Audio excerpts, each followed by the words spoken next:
So I would request now Sanjay Dutt sir to kindly take forward this panel discussion.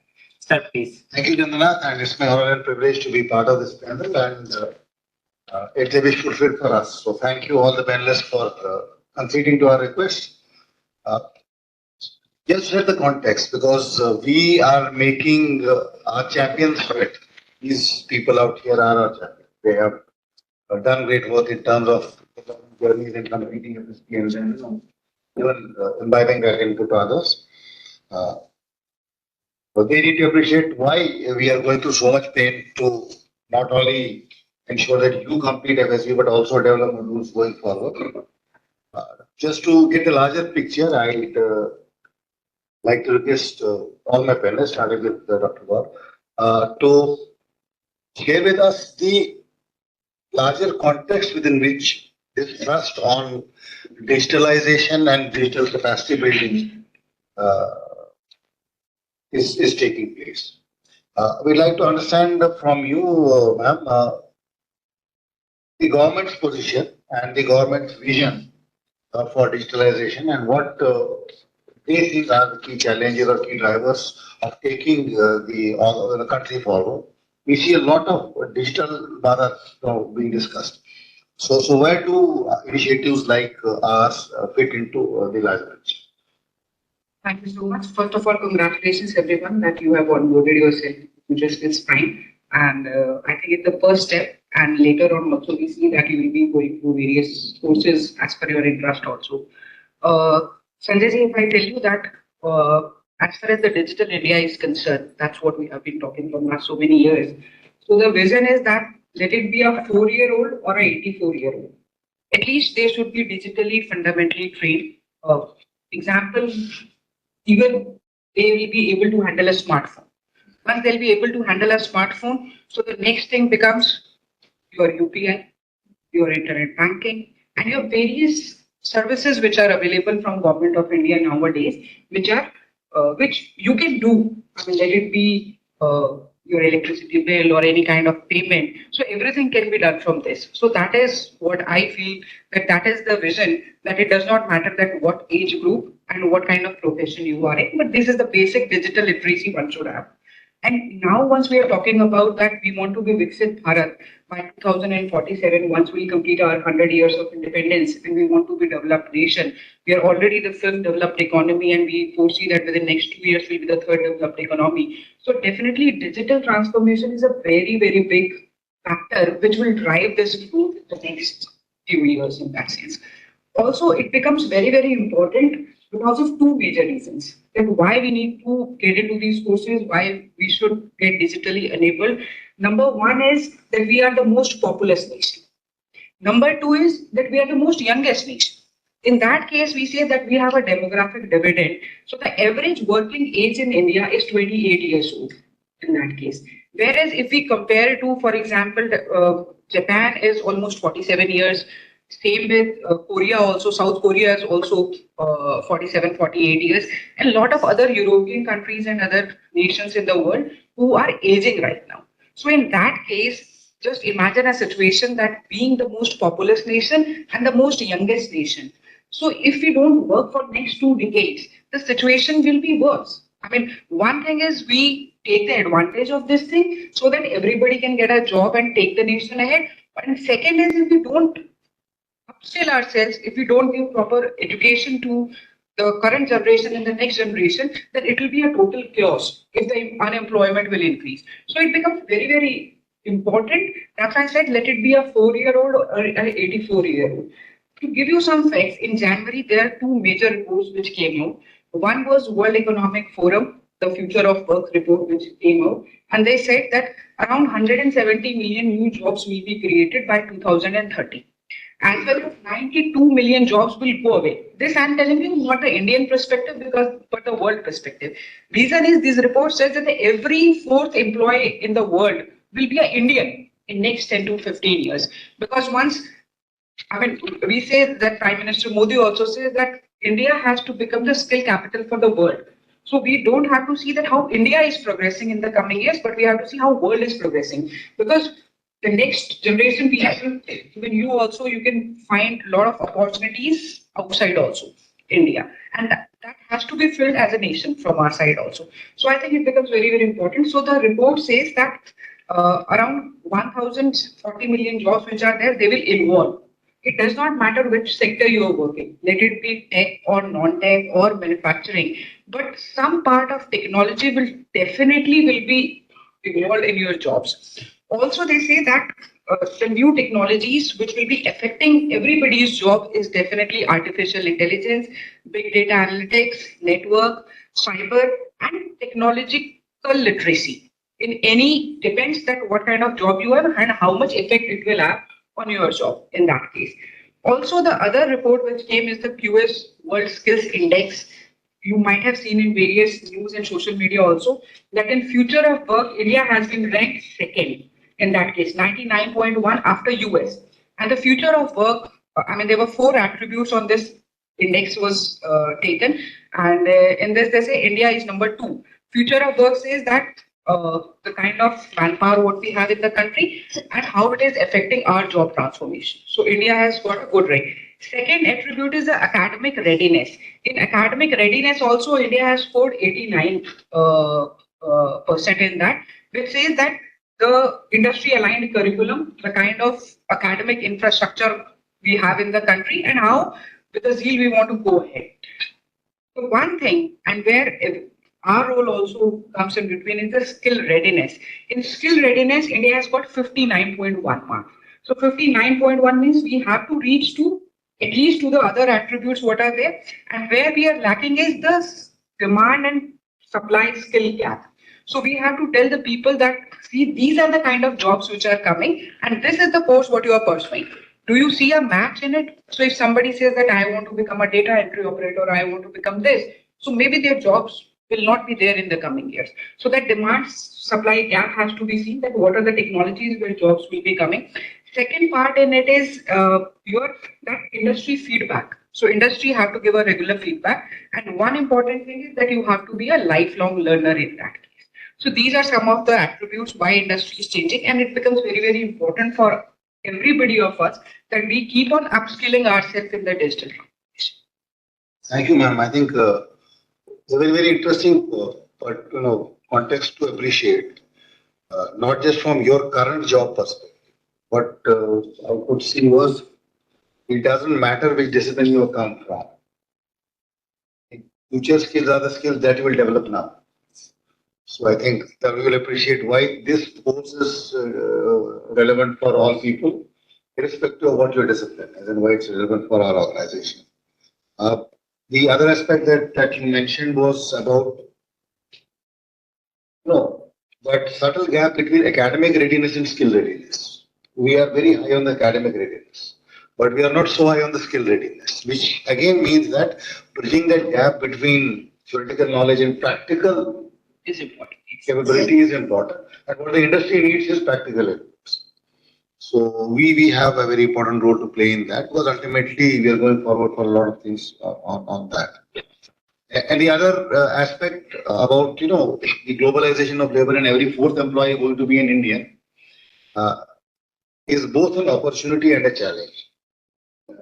I think I'll ask Prakash also to throw some light on it subsequently, but just framing it, what it essentially means is for you, if you want to move on, you have to learn and develop those skills to be able to move on. So that's an opportunity for you. The challenge for you is, if your people start getting higher aspirations, they have a market ready for them. Which means that unless I have a critical mass of people who are digitally savvy, if I rely on only a small pool of digitally savvy people, they will get opportunities, they will move on, and I'll be left high and dry. I don't know what will happen to my organization. So it's very important for us to appreciate why we need mass, because there will be attrition. There are opportunities, both for you and there are for your people also. So we have to figure out how do I keep on replenishing my workforce with a sufficiently large pool of people to address those capability gaps. And going forward, all of us will have to evolve in our careers, and digital literacy is going to be a major component of that. Picking up from that context, I'd like to request Vedbhaka Sab to share with us the shale perspective because we are part of this larger ecosystem and as a Maratha company, as a nation builder, I mean, what we do is largely influenced by the government policies and the national agenda and is also impacting the progress of the nation. So from that perspective, sir, what is the perspective in shale with regard to this, especially since you're heading the digital transformation division, which was set up ostensibly just for this purpose of digitally enabled the organization. Good afternoon to all. It's my pleasure to be here, sharing data with such talented people. Dr. Abhilash Sharma, rightly said by her that all the digital activities and technologies and the AI intervention, maybe in form of AI/ML, they have deeply penetrated to every human sphere of life. Maybe you can say defense, medical, agriculture, education, banking and insurance, and now even in industries. So it is very essential for all industries to embrace these emerging technologies for further sustainability, profitability of a company, and the efficient process operations. So, gone are the days when any innovation or technology comes, it remains stable at least for a decade. Now the technologies are changing at much faster pace, so that even a new technology comes, it becomes obsolete within 5 years or less than 5 years. So basically, digitalization, SAIL has started its journey on digitalization way back in 2021 by formation of Apex Committee. I think in previous day, the slide presentation by the department must be knowing the digital journey of SAIL. So in brief, just I am repeating. So after that, a digital structure organization has been formed in the company in each our integrated plant, headed by the digital champion and the few thin team under him. So it's not that the SAIL has not implemented going in a big bit in digitalization. Although we have near about 275 digital implementation use cases have been implemented in SAIL across the various plant and domains. Various domains like some are the domains are where we earn the intangible benefits like geofencing and the vehicle number plate detection, speed detection in all the plants. Then the asset monitoring system. First we selected a few critical assets, rotating machines and all that for the monitoring.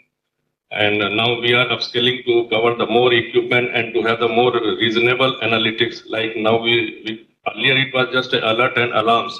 Now we are going in a prescriptive maintenance also, because if any abnormalities is seen, then what is the cause of reason, root cause of the reason? If it is either suppose there is a vibration in any mechanism, then it pinpoint that either the bearing is loose, racer has gone away, like this. So, and other domains where that computer vision, camera-based video analytics, because we have the various process lines right from the beginning, COCO 1 to CRF. At every stage, we need to have the inspection of the output. So earlier it is being done manually. It may have some errors and other things. So this video-based, camera-based inspection of the end product have resulted in good benefit also. In some places, it's not repeated in all the other steel plant, but few steel plant have gone for this. And like this, there are many domains in other intangible benefits we have obtained right from the smart medical system and other things. So it now need is to actually derive the benefit from the digital implementation, and the true value will come if we apply it to the processes. Right from COCO 1 to the SMS, at least there is a tremendous scope of improvement of KPIs so that we can reap the benefits. So later on, to give impetus to this drive, the SAIL has created, the last year new vertical, SAIL Digital, which will monitor or guide the other steel plants to how to carry out. So in this process, we have had also a reputed consultant. The final work order will be given, I think, within 2-3 weeks. So under the guidance of that consultant, it is a good reputed consultant. I stole the name also because it's McKinsey. So it's a 3-year journey In first 6 months, the roadmap will be prepared as on status and to be status. Digital maturity will be assessed, and based on that, the various digital initiatives will be selected, and these will be implemented in the plant within next 24 months. And this is actually KPI driven, and deliverables is their payment is linked with the actual 1,000 crores benefit should come at least after the 3 years, and this run rate should be maintained in the next year. So these are the various developments. Sale is going on inside the development going inside the sale. So basically, other point I want to discuss that there is a 3 basic key element of the digitalization. First is the digitization. First, convert all your documents and all the literatures, P and I diagram of the process into digital forms. This is the first step, either by scanning and all that. Second is digitalization, capturing the data, filtering the data, doing the algorithms, making models so that the actual benefits will come from the process. Your KPI will get improved for the efficient operation and productivity. And third is foremost important is the digital transformation.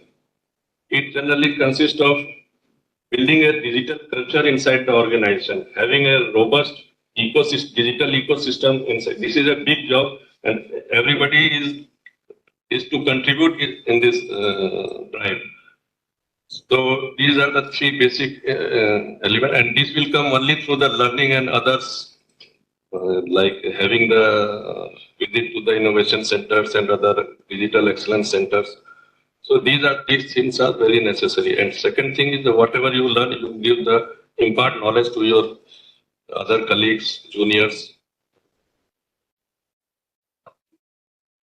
Thank you, sir. I think you gave us a much more closer and nuanced picture of what is required to be done, and it's just replicating what is happening at the global and the national level. You raised this very interesting point about generating 1,000 crores of additional value from DX projects every year on year. Can you imagine the kind of scaling up of DX projects that will need to be done if that kind of value? Can you imagine It's like that. There are few processes like Cocoa 1 and Blast 1. Even a 3-4 digital intervention can yield a huge benefit. Like if 50% of our expenditure is on the coke and coal. If you reduce coke consumption or coal consumption, drastically the profit will, like, say, example, blast furnace operating at 450 kg per ton of per meter. If you bring it to the 410, there will be 1 kg saved, is a 1 lakh per day. So it is very much feasible. I think 1,000 crore is the minimum. If religiously done, we can have the more than 1,500. That's great. So being able to tap those opportunities would mean people have to know the process well. People have to know the application of technology. We need both technologists, process expert, and simultaneously the data scientist and the data algorithm. So what it means is we cannot have these as 2 different sets of people.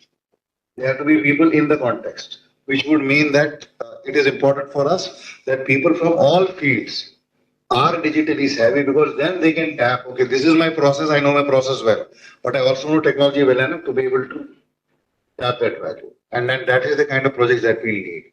So from that perspective also, it's very important for us that we have the expertise on digital skills spread across all processes. We need experts who are digitally savvy across all processes, not just as a separate vertical. So that was one thing that I really appreciated. Then the second part that Ved Saab mentioned was about this whole process needing an ecosystem. It's not that it will work in isolation. You need an ecosystem where digitally, desired behaviors are normal, they are normalized, they are made more feasible.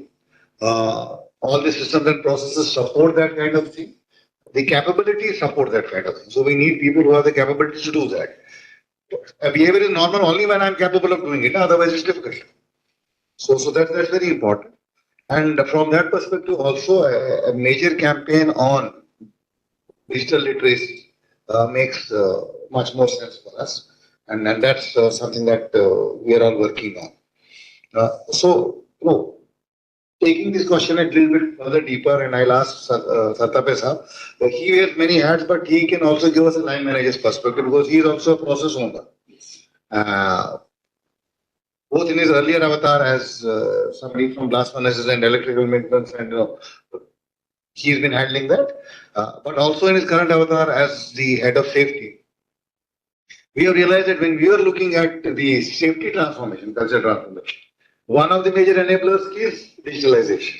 They talked about culture, they also talked about digitalization as one major enabler for improving the safety. So from that perspective, from a line manager's perspective, how does digitalization add up to the overall basket, and how critical is it, and how much emphasis should the line managers give to it? Thank you, Darshan. And I welcome Dr. Gaur also. With Sab also. From the 2 hours which I sat over here, and as Madam has also mentioned, we have the skills and academics. All the young participants, they are from the top-notch institutes, and the skills they have acquired by virtue of their work experience. So we are rich in them. And by going through the whatever presentations they had made, I am fully confident that they know what to do in areas of digitalization. And as Sir has also mentioned, that SAIL is going in a big way for a digital transformation of SAIL. And whatever projects they have been selecting for the transformation to occur, this team has rightly picked up those topics which will help us to achieve that milestone of 1,000 crore. And from a process engineer point of view, I say that we are all aware what day-to-day activities we are doing and what challenges we are facing, and how to capture those challenges and make use of these technologies. This team is well aware. And the courses and the training modules which they have been developed within a short span of 2 days, I think they have done a wonderful job. And this will help not only to the team, but also whoever is going through this training modules. They are going to have a picture. I will not say, because in the first stage it will not be a crystal clear picture, but at least they know, yeah, this is the problem, this is the solution is there, and how to implement it. One example, and the team has worked so collaboratively because they are very well aware of whatever the challenges in other plants they are facing, and how they have made use of digital technologies to capture this, to alleviate those problems. One live example was this 3D printing. I was thinking in 3D printing was not there, but in the team from DSP, they were well aware how that 3D printing has solved the problem for SAIL in RSP. And even one team was also talking about robotic process automation, RPAs. This team is there, sir, well equipped with all the technologies that are present. And one more thing, that just DeepSeek I was reading, but this team is very well aware also. So in day-to-day processes, they should make use of these technologies and make use of for their day-to-day jobs. And they were also aware of the ANPRS sir has mentioned. In plant, we have a limitation of speed. So how to capture those number plates of those vehicles violating speed, and what actions has to be taken so that the violators are well aware, yes, you are being monitored. And in terms of safety, we have also implemented for this ARVR training. ARVR training is for our contractual laborers. It was firstly limited to our executives, then we came down to non-executives. Now we are thinking of contractual labor, because as you know, contractual laborers now they are part of our ecosystem.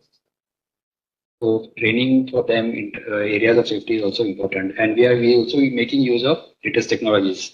For AR, we are using for work at height. So the worker wears this headset, then whatever PPEs he has to make use. And all these controls are with haptic touch. So literally you can feel it, how it is, how he is going to perform when he is actually at site. And whatever the safety incidents we are capturing, near miss, that now we are feeding to our large language model we have on a small scale we have developed. So because what is happening, those models which were developed, those were only in English. But now we are having in Hindi, English, now in Durgapur, so they might type in Bengali also. But how to translate that into that model specific data, and what are the different types of causes, that also the model is able to now detect. Means which are the major causes: slip and fall from height, on hit by machine. So that now this gives us a picture that now in which areas we should give more importance. So in day-to-day process, suppose in blast furnace also, in coke ovens also, the team has made use of some algorithms to get the perfect blend of coal, which can be useful in blast furnace coke, which can be used in blast furnace to reduce the coke rate. And some another team from Bokaro is also working on silicon prediction module. So silicon prediction in hot metal, if I'm able to know, yes, this is going to be my silicon level, I can take preventive actions to make it come to that range, so that my hot steel making process will be at a much lower cost. So yes, sir, awareness is there, and what technologies to be used, and what are the challenges we are facing, that the team is well aware, sir. Thank you. Thank you, sir, for giving us this confidence that we have the resources. But it raised a very interesting question for me, which I thought I can share with the house. We have the experience, we have teams which know, but the next opportunity that comes out is in terms of further contextualizing the application of this technology. So otherwise, I was just thrown a light on that aspect of if we can manage the language barrier and start using all these technologies where they can take prompts in our local languages, whether it is Hindi or Bengali or Korea, the opportunity suddenly dramatically open up. Factoring in the fact that a lot of our workers are going to be contractual and they are also going to be part of the same journey. We need to have a digitally savvy contractual workforce also. We need a much broader base with which to engage with them. Because now it's not just about covering a small set of people. It's about not only our team but also the contract workers who have to be. Because I've also mentioned about use cases, blast furnaces, or you mentioned the use cases of safety. Technology is known, use cases have been developed. But being a Maharatna, being a large organization, real leverage will come when these use cases are widely understood. When people have the capability to adapt them, they cannot be purely replicated because context changes. So they have to know some bit of technology. And then we have to have the ability to scale them up. That is when we will really start getting the big benefits. Sir, if I may add something, just talking about contract. One simple use cases, I think you might have also implemented in your plant, QR codes. Whenever contractor labor is going for some maintenance job, a QR code is posted there. Suppose if he is going on a crane, on the ladder only one QR code is pasted. So he knows what are the steps to be taken, what PPs are to be used. Even drawings are available, because to carry those drawings, if they have from the maintenance side, there's a huge volume they cannot carry. So, and the contractor laborers nowadays, they are well conversant with the mobile. So that has been much more useful to us. And in fact, whatever some wiring diagrams, they are changing it, they are coming and reporting back, so that again we are incorporating that. And again the new QR code is posted. So at least I can say literacy is there, except we have to make maximum usage of it, and it has to be leveraged to the downfield. That's a very interesting point that you mentioned as a user. What it means is that not only is the need there for understanding the technologies and the general pattern of evolution of technology as it goes, but also for the need for contextualizing it to our context. And now we'll appreciate why we need customized modules for our company talking about our use cases to be propagated across the company. Across the company.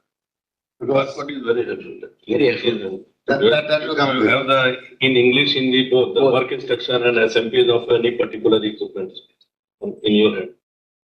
So that is the level of comfort we need to start having with the technology. That it is not something specialized. It is something that is part of the process. As you know, Vedra also mentioned about this being part of the ecosystem. Something is part of the ecosystem. It feels natural. That's what we want. So that's the kind of ambition we had, and now we'll appreciate why this particular in-house module on digital fundamentals for the steel industry. If you look at it from that perspective, SAIL represents the steel industry. So what we do will be actually a template for the entire steel industry. Can be very useful for all of us. And that is the reason, this particular module requires a certain significance and why it's critical for the long-term strategic goals for our organization. So with this big picture in mind, can I ask the House if they would like to ask any questions on any doubts or clarification that they would like to seek from the panel? Yeah. I have a doubt. Actually, 1 year back, we have made a system e-payment gateway in the Durgapur plant, where all type of payments can be posted in that system, and the accounting part in SAP or ERP is also happening through that only. So जब हम लोगों ने वो बनाया तो finance के लोग बोल रहे हैं तुम लोग तो हम लोग का जॉब खा जाएगा. So that mindset is there because we are हम लोग दिखा रहे हैं अपने आप को कि बहुत जॉब है, बट वो टेक्नोलॉजी को यूज करके और वो जॉब को छोड़ के दूसरा जॉब करके वो मेंटलिटी का प्रॉब्लम अभी भी है, मतलब फ्रंट में. ये है कि जैसे आपका IT/OT सिस्टम है, सेपरेट है, वेल वर्किंग है, जैसे SAP सिस्टम है, तो overall HR functions, MM functions and being taken care, procurement function being taken care by the SAP and जो भी S/4HANA आएगा कर, तो उसमें ऑलरेडी मॉड्यूल है. उसके अलावा उससे कुछ एक्स्ट्रा बेनिफिट आपने डराइव किया, दैट विल काउंट. अदरवाइज वो एग्जिस्ट कर रहा है तो इसलिए पीपल इंटरेस्ट नहीं रहेंगे.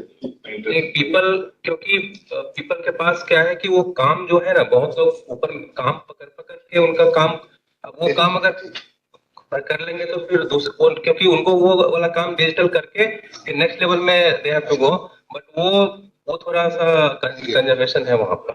I think what he's referring to is a very interesting question for all of us to appreciate, and we have to manage that transition also. At least for me as head of L&D, that's a challenge. The challenge is that every time there is a shift in the skill base,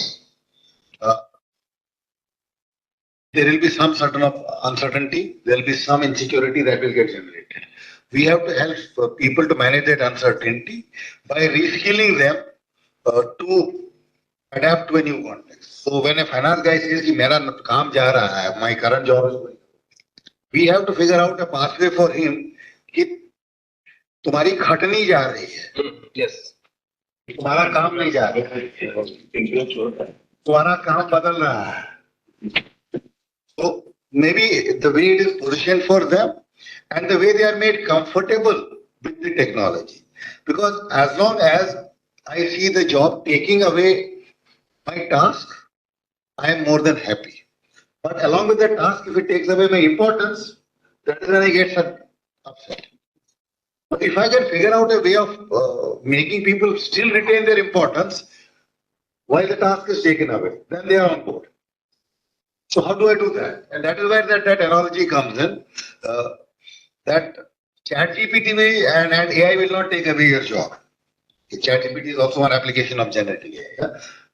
All those technologies will not take away. The guy who knows those technologies will take away his job. So the funda is, rather than feeling that the technology has taken away my job, he has to figure out, it has given me an opportunity to become another person. So maybe what we need to do again is, as you said, is counterintuitively, if we can make that finance guy digitally savvy where he feels master of that process, and then he says, good, I can make the technology do my work and I can be boss of that technology, then it will not feel to him that the technology is taking my job. But if he doesn't understand the technology, he can't master it, and some job is taken, he doesn't see the job being taken away, he thinks, mar gaye. कल को तो मेरा value नहीं रहेगा. So I think that's also very important that even for those people whose jobs are getting affected by the technology, and from your perspective, their jobs are getting actually, easier. You have to address their field that they should be a master of the technology. They need to know the master. So whatever technology is taking away your current task, we need to ensure that you are master of the technology so that you don't feel something has been snatched from you. You only feel that some burden has been taken from you. And that's a very important point that you raised. And at that